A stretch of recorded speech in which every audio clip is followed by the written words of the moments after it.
ಇನ್ನು ವಿತ್ತ ಸಚಿವೆ ನಿರ್ಮಲಾ ಸೀತಾರಾಮನ್ ಅವರ ಕಚೇರಿಗೆ ಮಸಿ ಬಳಿಯಲಾಗಿದೆ. ಅಂದ್ರೆ ಬೆಂಗಳೂರಿನ ಮಿಲ್ಲರ್ಸ್ ರಸ್ತೆಯಲ್ಲಿರುವಂತಹ ನಿರ್ಮಲಾ ಸೀತಾರಾಮನ್ ಅವರ ಕಚೇರಿಗೆ, ಅಂದ್ರೆ ಅವರ ನಿರ್ಮಲಾ ಸೀತಾರಾಮನ್ ಅವರ ನಾಮಫಲಕಕ್ಕೆ NSUI ಕಾರ್ಯಕರ್ತರು ಮಸಿ ಬಳಿದಿದ್ದಾರೆ. ಕಾರಣ ಅಗೈನ್ ಕೇಂದ್ರದಿಂದ ನಮಗೆ ತೆರಿಗೆ ಅನ್ಯಾಯ ಆಗ್ತಾ ಇದೆ ಅಂತ. ಆಮೇಲೆ ನಿರ್ಮಲಾ ಸೀತಾರಾಮನ್ ಅವರು ಕರ್ನಾಟಕವನ್ನ ಪ್ರತಿನಿಧಿಸ್ತಾ ಇರುವಂತಹ ರಾಜ್ಯಸಭಾ ಸದಸ್ಯೆ ಕೂಡ ಹೌದು. ಇಷ್ಟೆಲ್ಲ ಇದ್ರೂ ಕೂಡ ಕರ್ನಾಟಕಕ್ಕೆ ಇವ್ರ ಕೊಡುಗೆ ಏನು ಅನ್ನುವಂಥದ್ದು ಪ್ರಶ್ನೆ ಆಗಿದೆ. ಅದರಲ್ಲೂ ಇವರು ಈ ತೆರಿಗೆಗೆ ಸಂಬಂಧಪಟ್ಟ ಹಾಗೆ ಎಲ್ಲ ಬಹಳ ಕೊರತೆ ಆಗ್ತಾ ಇರುವಂಥದ್ದು.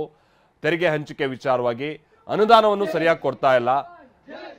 ಹಣಕಾಸು ಆಯೋಗ ಹೇಳಿದಂಥ ನಂತರದಲ್ಲೂ ಕೂಡ ಸಚಿವೆ ಅದನ್ನ ಬಿಡುಗಡೆ ಮಾಡುವಂತ ನಿಟ್ಟಿನಲ್ಲಿ ಮನಸ್ಸು ಮಾಡ್ತಾ ಇಲ್ಲ.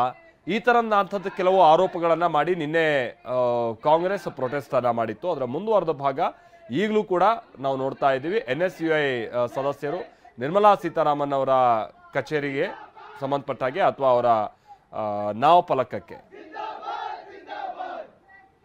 ಮಸಿ ಬಳಿಯೋ ಮುಖೇನವಾಗಿ ತಮ್ಮ ಸಿಟ್ಟನ್ನ ವ್ಯಕ್ತಪಡಿಸಿದ್ದಾರೆ.